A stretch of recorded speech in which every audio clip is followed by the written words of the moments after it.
É uma vacina eleitoral, Clarissa? E uma provocação, se nós não estivéssemos em ano eleitoral, a medida teria sido diferente, será? O olhar em cima do impacto disso tudo?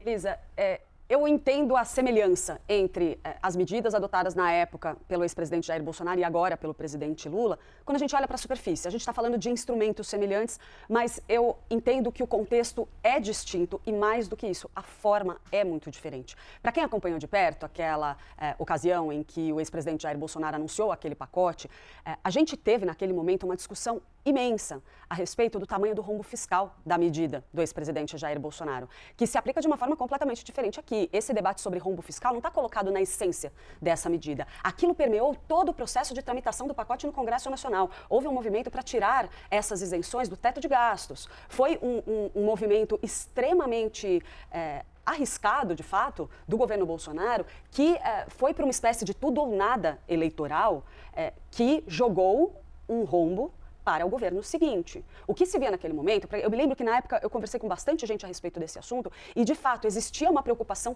muito grande com o impacto nas contas públicas. O próprio texto original, quando foi discutido na Câmara dos Deputados, permeava essa ideia de exceção.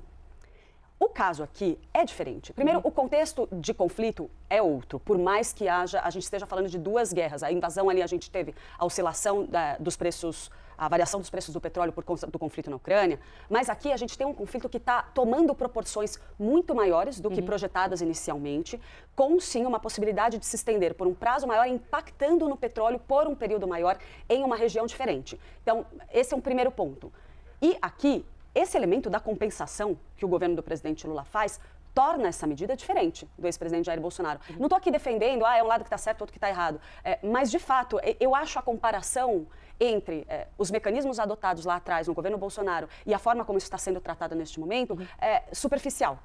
Eu enxergo uma diferença muito grande na essência de como esse mecanismo está sendo utilizado. O Theo tem toda a razão, o mecanismo é o mesmo e o objetivo na ponta é eleitoral.